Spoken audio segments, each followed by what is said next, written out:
बच्चों, beginner class में फिर से आप सबका स्वागत है। आइए बच्चों, हमेशा की तरह इस लेसन में आगे जाने से पहले हम छोटा सा प्रार्थना करेंगे। आप भी अपने जगह पर घुटने लेकर प्रार्थना करना। धन्यवाद परमेश्वर प्रभु, सारे बच्चे मैं भी प्रभु तेरे चरणों में आ रहे प्रभु जी। अब तक तूने हमको हर बात में संभाला प्रभु, तेरे चरणों में इकट्ठा किया, तुझे धन्यवाद करते प्रभु। आज का सीखने वाला लेसन परमेश्वर मुझे बोलने के लिए शक्ति दे, बच्चों को समझने के लिए कृपा दे प्रभु। तेरे लेसन के द्वारा परमेश्वर हर बच्चे के जीवन में प्रभु काम होने के लिए तू कृपा दे परमेश्वर। प्रभु इस छोटा सा विनती परमेश्वर, सारी बातें तेरे हाथ में सौंपते हुए प्रभु इस दुआ मसीह यीशु का नाम से मांगते हैं, आमीन। पाठ 34 मड़गू। एक अफ्रीकी लड़के की सच्ची कहानी आज हम देखेंगे, जिसने पैर की बीमारी से छुटकारा पाया और यीशु को अपना उद्धारकर्ता होकर स्वीकार किया। एक बार अफ्रीका में एक बालक था जिसका नाम था मड़गू। वह मुसलमान बालक था। वह अफ्रीका के तेज धूप में लड़खड़ाते हुए वह सड़क पर चल रहा था और उसके पैर में एक दर्दनाक घाव था जिसे वह ठीक करने की बहुत कोशिश किया, लेकिन मड़गू को कोई फायदा नहीं हुआ। तब मड़गू को याद आया कि जब उसके दोस्त लोग बीमार पड़ते थे तब वे गांव में मिशनरियों के पास जाते थे और वहां ठीक हो जाते। तब मड़गू ने भी मिशनरियों के पास जाने का सोचा, लेकिन वहां एक बड़ी समस्या थी, क्योंकि मड़गू का परिवार जो था वह दूसरे धर्म को मानने वाला था और उन्हें यह सिखाया जाता था कि मिशनरी मतलब ईसाई लोग उनका शरीर को नहीं छूना चाहिए। लेकिन मड़गू का पैर का घाव बहुत ज़्यादा खराब हो रहा था। तब मड़गू सोचने लगा कि अपना दर्द भरे पैर को देखा और सोचा कि मैं मिशनरियों के पास जाऊंगा, मिशनरी लोग बहुत अच्छे होते हैं करके वह मिशनरियों के पास गया। तब वहाँ एक मिशनरी महिला श्रीमती डिलाहे ने उसका स्वागत किया। मिशनरी महिला डिलाहे ने उसका घाव साफ किया, दवाई लगाई और मड़गू से कहा कि मड़गू तुम आराम करो और दवाई लेते रहना, और जब तक तुम्हारा पैर ठीक ना हो जाए। तब मड़गू को उसका पैर का घाव थोड़ा अच्छा महसूस होने लगा, लेकिन मड़गू जो है पूरी तरह से अपना घर वापस जाने की स्थिति में नहीं था।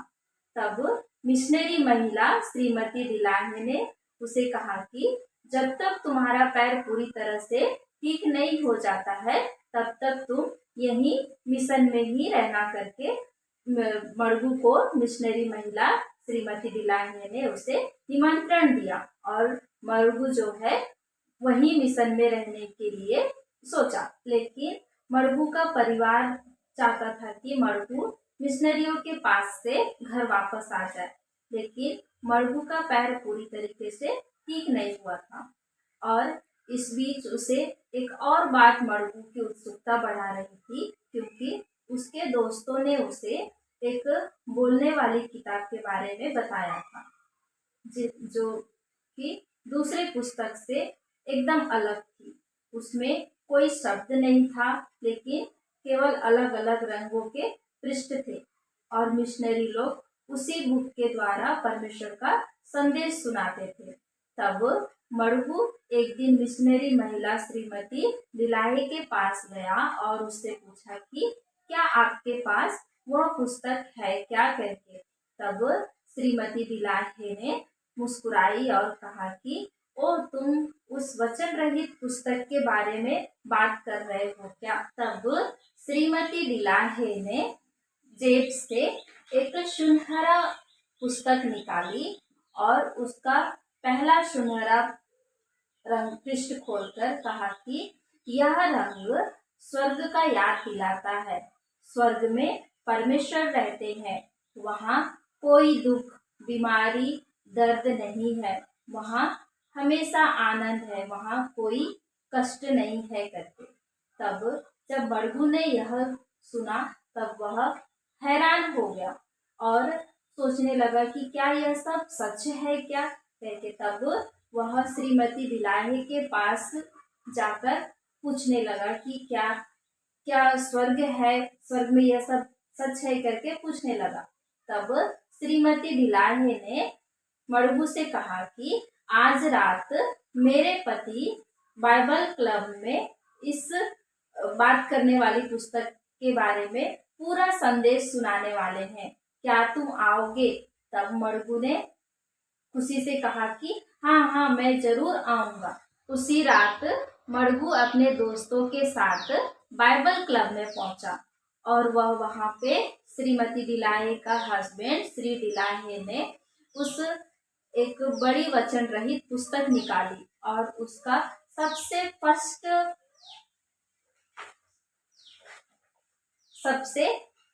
पृष्ठ निकाला और उसका शुरुआत से विवरण करने लगा और कहा कि परमेश्वर तुम्हारा सृष्टिकर्ता है, वह तुमसे प्रेम करता है। वह परमेश्वर चाहता है कि तुम पृथ्वी पर उसके साथ मित्रता रखो और हमेशा परमेश्वर के साथ स्वर्ग में रहो। फिर श्री दिलाहे ने काला पृष्ठ खोला। काला पृष्ठ खोलकर कहा कि यह काला रंग पाप को दिखाता है। पाप वह सब है जो हम परमेश्वर के विरोध में करते हैं। पापी लोग परमेश्वर के साथ स्वर्ग में नहीं रह सकते।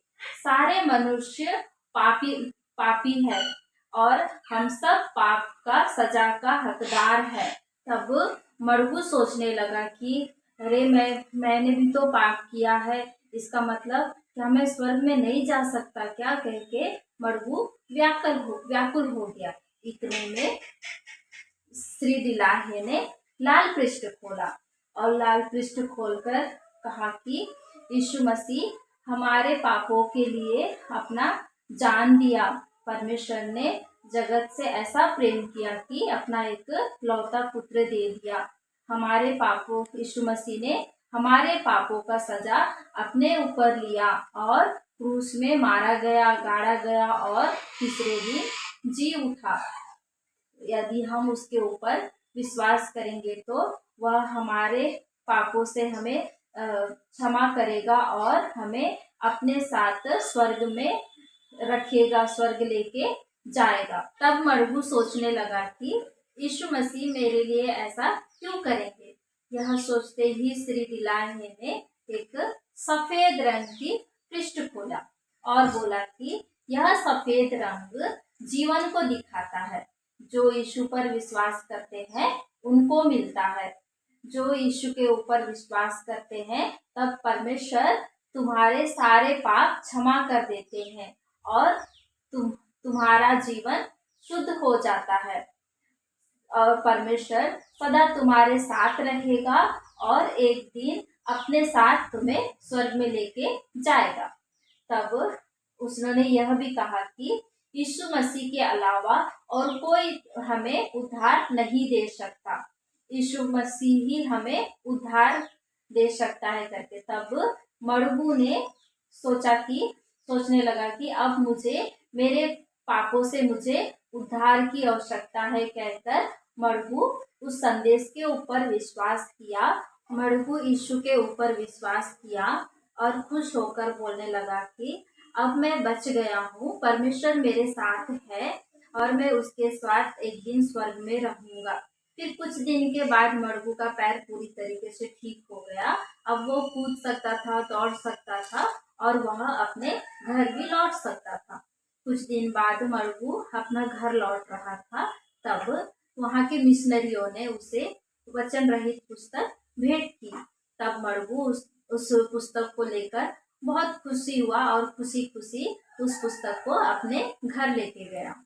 जब मड़गू के माता पिता देखे कि मड़गू ठीक हो गया है और मिशनरियों ने उसकी कितनी अच्छी देखभाल की करके वे बहुत आनंदित हुए। मड़गू के 3 भाई थे, वे उस रंग बिरंगी पुस्तक को देखकर बहुत उत्सुक हुए। तब मड़गू अपने 3 भाइयों को उस वचन रहित पुस्तक के द्वारा परमेश्वर का संदेश सुनाया। मड़गू हर रंग के साथ जुड़ी हुई बाइबल की आयतें भी अपने भाइयों को सिखाने लगा और वे प्रतिदिन यीशु की कहानी सुनने लगे। और एक दिन मड़गू के तीनों भाइयों ने भी यीशु के ऊपर विश्वास किया और उन्होंने सभी आयतें जो मड़गू ने उन्हें सिखाई थी याद कर ली और गांव के लोगों के पास जाकर उन्हें भी यीशु मसीह का संदेश सुनाने लगे। तब उन्होंने उसके भाइयों ने मड़गू से कहा कि क्या हमें भी अपनी अपनी अलग अलग वचन रहित पुस्तक मिल सकती है क्या करके, क्योंकि मड़गू के पास एक ही पुस्तक था। पहले तो मड़गू वो पुस्तक को देना नहीं चाहता था, लेकिन वह सोचा कि जो जो पुस्तक मेरे पास है, जो वही संदेश के बारे में और भी लोग, गांव के लोग भी इसका यीशु मसीह का संदेश सुनना चाहिए करके मड़गू जो है परमेश्वर से प्रार्थना करता है कि हे परमेश्वर, तू क्या चाहता है कि मैं तेरे लिए करूं। मड़गू के पास एक ही वचन रहित पुस्तक थी। तब उसके मन में यह विचार आया, तब वह उस एक वचन रहित पुस्तक को पेड़ के ठूंठ पर रखा और उसे सावधानी से उस वचन रहित पुस्तक को 4 भागों में काट दिया और खुशी से बोला कि अपने भाइयों को कि देखो, अब हमारे पास 4 वचन रहित पुस्तक हो गए करके। और चारों भाइयों के पास अपनी अपनी खुद की वचन रहित पुस्तक थी। तब उसके चारों भाई उन अपनी अपनी वचन रहित पुस्तक को लेकर उस पुस्तक के द्वारा गांव में जाकर यीशु मसीह का सुसमाचार सुनाने लगे। बच्चों, अगर आप लोग भी अभी तक यीशु मसीह को विश्वास नहीं किए, उसे उद्धारकर्ता स्वीकार नहीं किए, तो आज ही यीशु मसीह को अपना जीवन में विश्वास कर अपना उद्धारकर्ता प्रभु होकर कबूल करना। और परमेश्वर चाहते हैं कि आप दूसरों को यीशु मसीह के बारे में बताएं।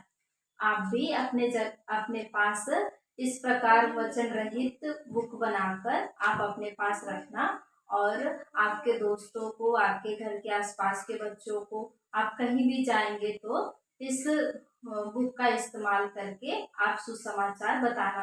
जैसे कि येलो कलर में स्वर्ग के बारे में, परमेश्वर के बारे में बताना, और काला कलर पाप को दिखाता है। पाप के कारण हम सजा के हकदार थे, लेकिन जैसे लाल कलर में परमेश्वर हमें प्यार करके अपना इकलौता पुत्र को दिया। यीशु मसीह हमारे लिए क्रूस में अपना जीवन दिया और मारा गया, गाड़ा गया, तीसरे दिन जी उठा। सफेद कलर में जो जी उठा हुआ यीशु, जो उस पर विश्वास करते हैं, परमेश्वर उन्हें उनके पापों से क्षमा करेगा और उन्हें उद्धार, अनंत जीवन देगा। बच्चों, ये पाठ 34 आपका लास्ट लेसन था। इधर ही आपका बिगिनर साल 2 खत्म हो जाता है। आइए हम स्टार्टिंग से एक बार सब पाठ को याद करें। बच्चों, हमने देखा हनोक 300 साल परमेश्वर के साथ साथ चला और उठा लिया गया। फिर हम बाबेल का मीनार के बारे में देखे, जिसमें लोग घमंडी होकर अपना शक्ति दिखाने के लिए टावर बनाने लगे। परमेश्वर उनका भाषा में गड़बड़ी कर दिया और उनका काम को रोक दिया। इधर से ही अलग अलग भाषा हुआ। फिर हम देखे अब्राहम अपना वफादार दास एलियाजर को इसहाक के लिए पत्नी ढूंढने के लिए भेजा। एलियाजर इसहाक के लिए पत्नी लाया और इसहाक और रिबका का शादी हुआ। फिर हम देखे कि परमेश्वर मूसा को सीनै पर्वत पर इस्राएलियों के लिए 10 आज्ञा अपने हाथ से लिखकर मूसा के हाथ में सौंप दिया। और हम रूत के बारे में देखे। रूत एक मोआबिन अन्य जाति स्त्री थी। वह नाओमी के द्वारा बैतलहम में आई और रूत के ही वंश में यीशु का जन्म हुआ। और हम देखे कि दाऊद और योनातान 2 दोस्त थे। योनातान का पिता साउल दाऊद का खिलाफ था, लेकिन योनातान दाऊद का सच्चा मित्र था।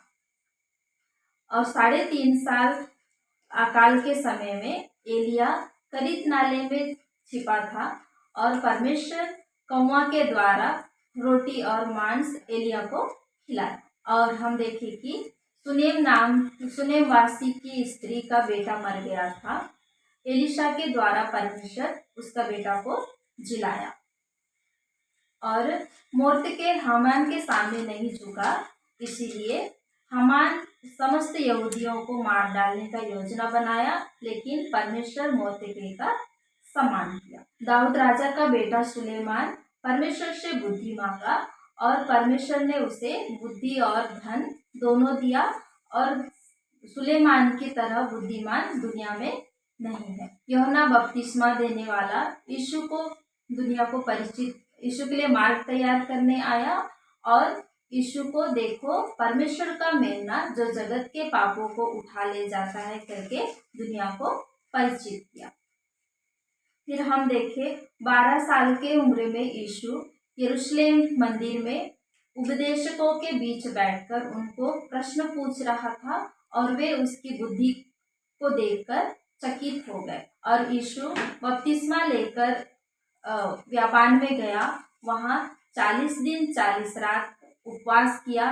तब शैतान यीशु को 3 परीक्षा किया, लेकिन यीशु वचन का उपयोग करके शैतान के ऊपर जय पाया। और एक बार यीशु मंदिर में गया, वहाँ व्यापार चलते समय यीशु रस्सी का कोड़ा बनाकर मंदिर को शुद्ध किया और कहा, मेरा मंदिर व्यापार का जगह नहीं परंतु आराधना का स्थान है। एक बार पतरस मछली पकड़ रहा था, उसे एक भी मछली नहीं मिला, लेकिन जब यीशु के कहने पर वह समुद्र में जाल डाला तब बहुत सारी मछलियां पकड़ा। तब यीशु ने कहा, मेरे पीछे हो ले, मैं तुम्हें मनुष्य का मछुआरा बनाऊंगा। और पतरस यीशु का चेला बन गया। हमने ये भी देखा बच्चों, याईर नाम का व्यक्ति एक सरदार था, उसकी 12 वर्षीय बेटी मर गई थी, यीशु ने उसे जिलाया। और एक बार यीशु और यीशु के चेले समुद्र में यात्रा करते समय आंधी तूफान आया, और यीशु ने आंधी और समुद्र को डांटा और समुद्र थम गया। हम यह भी देखे थे बच्चों कि एक पिता के 2 बेटे थे, जिसमें छोटा बेटा अपना पिता का सारा धन नष्ट कर दिया, और सब कुछ छोड़कर जब वो वापस आया तो उसका पिता उसे माफ कर दिया। और यीशु ने 10 कोढ़ियों को चंगा किया था बच्चों, उसमें से एक ही व्यक्ति आकर यीशु को धन्यवाद दिया। और हम यह भी देखे थे बच्चों, धनवान और लाजर के बारे में देखे थे, जिसमें धनवान इस दुनिया में रहते समय खुशी से जीवन जिया और वह नरक में हमेशा तड़पता रहा, लेकिन लाजर परमेश्वर का भय मानते हुए जीवन जिया और अब्राहम का गोद में पहुंचाया गया। और हम यह देखे कि कुछ बच्चे यीशु के पास आ रहे थे, तब चेले उन्हें हटाने लगे। यीशु ने कहा, स्वर्ग का राज इन्हीं का है करके बच्चों को आशीर्वाद दिया। और हम देखे कि यीशु ने अंधे व्यक्ति को चंगा किया। और यीशु अपना सलीब का मृत्यु से पहले चेलों के साथ रोटी तोड़ा और कहा, यह मेरी देह है, और कटोरे में दाखरस लेकर कहा कि यह मेरा लहू है, मेरे स्मरण के लिए यही किया करो करके कहा। और हम देखे बच्चों कि यीशु सारे मानव जाति का पाप का बोझ अपने ऊपर उठाया और भारी सलीब लेकर गोलगोता पहाड़ तक चलकर गया और 3 किलो में मारा गया। और हम देखे कि यीशु मसीह मरकर तीसरे दिन कब्र में से जी उठा और सबसे पहले मरियम मगदलीन को दिखाई दिया और अपने चेलों को जैतून पहाड़ पर ले जाकर पवित्र आत्मा के लिए इंतजार करो और दुनिया के अंत तक सुसमाचार प्रचार करो करके अंतिम आज्ञा दिया। और हम देखें कि यीशु का चेला फिलिप्पुस इथियोपिया मंत्री को सुसमाचार बताया और बपतिस्मा दिया। और हम यह भी देखें कि स्तिफनुस सुसमाचार के लिए सुसमाचार बोलते समय यहूदी लोग उसको पत्थरवार किए और स्तिफनुस प्रभु के लिए शहीद हो गया। और हम प्रेरित पौलुस के बारे में देखे थे, जो पहले साउल था, वो कलीसिया को सताने वाला था, लेकिन जब यीशु ने उसे पूछा कि तू मुझे क्यों सता रहा है, तब उसका जीवन बदल गया और वह यीशु का गवाह बन गया। फिर हम यीशु का चेला फिलेमोन, उसका दास ओनेसिमुस कुछ गलती किया था। पौलुस ओनेसिमुस को माफ करने के लिए फिलेमोन को पत्र लिखा और हम यह देखे थे बच्चों कि पतरस सुसमाचार के कारण बंदी गृह में डाला गया, लेकिन परमेश्वर अपना दूत भेजकर पतरस को बंदी गृह से छुड़ाया। और 34 लेसन हम मड़गू के बारे में देखे थे। इस प्रकार हम इसमें कई मिशनरियों के बारे में सीखे, जिसमें एलिनार, सैमुअल मोरिस, मेरी जोन्स और उसका बाइबल और मड़गू। इन मिशनरियों ने कैसे यीशु मसीह के लिए काम किया और अपना देश, अपना जगह छोड़कर कई दुख कष्ट सहते हुए, जहाँ पे यीशु का सुसमाचार नहीं पहुंचा, ऐसा जगह में जाकर सुसमाचार बताए और इन मिशनरियों के द्वारा कई लोग बचाए गए। बच्चों, आपका बिगिनर साल 2 खत्म हो जाता है। इस बिगिनर साल 2 में आप लोगों ने बहुत सारी बातें आपने सीखा, इससे आप यीशु को विश्वास कर अपना जीवन में उद्धारकर्ता प्रभु होकर कबूल करना और सारे जगह में जाकर यीशु का सुसमाचार बोलना और यीशु का गवाह बनना। आइए बच्चों, इस क्लास को समाप्त करते हुए हम छोटा सा प्रार्थना करेंगे। धन्यवाद परमेश्वर प्रभु, तूने हमको सहायता किया प्रभु। प्रभु ये बिगिनर क्लास साल 2 परमेश्वर खत्म करने के लिए हमको कृपा दिया प्रभु जी। धन्यवाद करते प्रभु, तेरा सीखा हुआ हर बात परमेश्वर हर बच्चे के जीवन में काम होने के लिए सहायता कर। और प्रभु तेरे हर एक बच्चे के द्वारा प्रभु तेरा महिमा, तेरा प्लेट तू खड़ा कर परमेश्वर। प्रभु उनका हृदय में बोया जाने वाला एक भी बात परमेश्वर प्रभु ना हटते हुए परमेश्वर तेरा पवित्र आत्मा के द्वारा प्रभु हर एक बच्चे के हृदय में तू लिख प्रभु जी। प्रभु आने वाले दिनों में प्रभु हर एक बच्चा परमेश्वर खुद को इनकार करते हुए प्रभु तेरा गवाह होकर खड़ा होने के लिए तू कृपा दे। और हर बच्चे को परमेश्वर तेरा मर्जी के अनुसार प्रभु तू तेरे लिस्ट के द्वारा, तेरा बातों के द्वारा परमेश्वर तू उनको तैयार कर प्रभु जी। प्रभु हमको शुरू से अंत तक यहाँ तक हमको चलाया और हमारे संग साथ रहकर प्रभु तू हमको कृपा दिया परमेश्वर। प्रभु सारा बात परमेश्वर तेरे हाथ में सौंपते हुए प्रभु जी इस दुआ मसीह यीशु का नाम से प्रार्थना मांगते हैं, आमीन।